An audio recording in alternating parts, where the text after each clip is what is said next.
Bazen, gure herri inguruko mendi batean, giza itxura zuen erraldoi zakar eta gaizkin bat. Tartalo zen bere izena. Beki bakarra zuen kopetaren erdian, aitzarteko kobazulo batean bizi zen, eta ardi larruz jantzita ibiltzen zen. Aragijalea zen Tartalo. Egunero batez beste ardi oso bat jaten zuen erreta. Baina gehien gustatzen zitzaion jakia, giza haragia zen.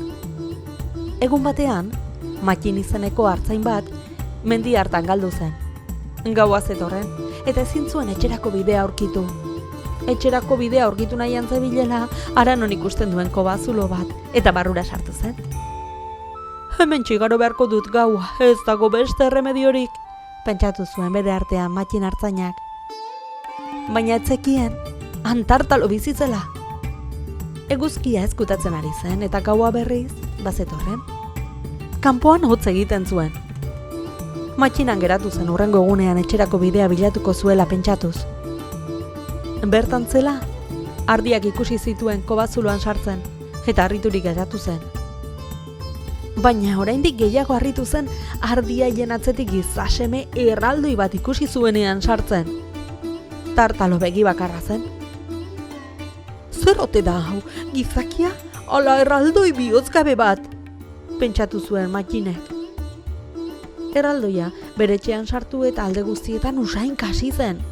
Mutil usaina nabaritzen dut, esan zuen ahots beldurgarrez. Eta orduan hartzaina ikusi zuen. Hara hemen gizontxo bat, esan zuen. Azkenaldian gizaragirik probatu gabe nengoen, bihar afaltzeko jango diat. Ongi erreta, afari ederra izango haiz. Makin beldurtu egin zen hori entzutean, eta kobazulotik irten nahian hasi zen. Baina Tartalok, harri handi batekin itxi zuen kobazuloko zuloa.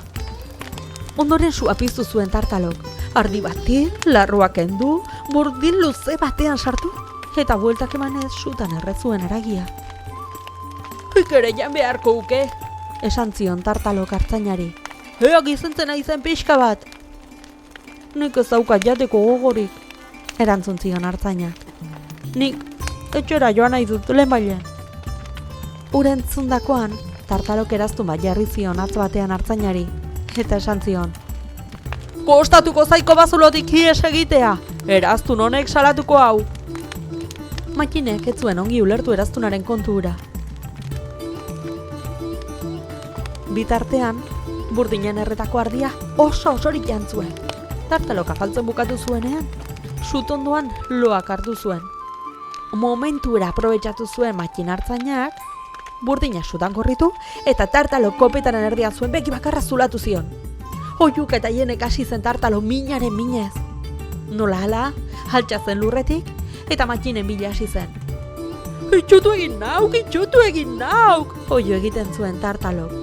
Ez aiz bizirik aterako nire etxetik, gordinik jango haut.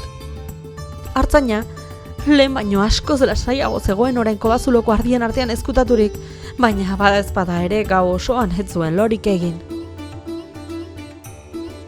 Biharamun goizean, Tartalok kobazuloko harri handiak kendu zuen. Ondoren sarreran barrura begira jarri eta bi hankak zabaldu zituen. Txistu egin zien ardiei, eta guztiak irteten hasi ziren errenkada. Tartalok bizkarra ukitzen zien banan, modu hartan artzainak ihes egin ez dezan. Nahiago nuke ardia izango banintz oraintxe bertan aitzul honetatik irteteko, pentsatu zuen bere artean Makinek. Eta orduan bururatu zitzaion zer egin, kobazulo ardako bazter batean ardilarruak zeuden pilaturik. Makinek bota zuen haietako bat bizkarretik, jarri zen katuka eta ardiekin batera irten zen. Tartalok ez zion antzik eman eskuak bizkar gainean jarri zizkionean.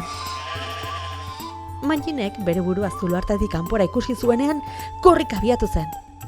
Baina orduan, Tartalok jarri zion eraztun zelataria deik hasi zen.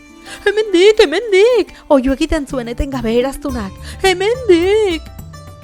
Orduan txeo hartu zen Tartalo, mutila, ihes zijoala. Harrapatuko haut, ez duk ihes egingo, ez horixe! Deiadar egiten zuen begi bakarreko itxuak. Ohartu nian, eraztunak salatuko induela!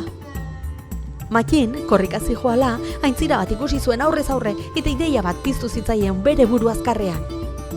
Eraztuna aintzirara botako dut eta kito. Baina ezin izan zuen eraztuna atzetik atera. Atzera begiratu zuen eta tartalok gero eta gertuago zuen. Zer egingo eta zer egingo?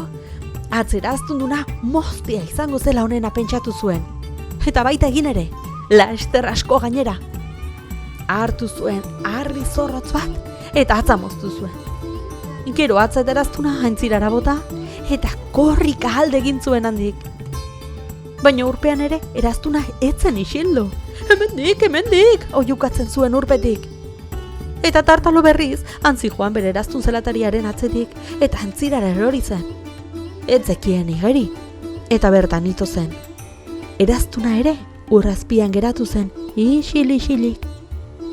Makin hartzaina asko lasaitu zen gizon begi bakarra aintzirak irentsi zuela ikusi zuenean. Hatz bat gutxiago edukiarren, pozik itzuli zen etxera.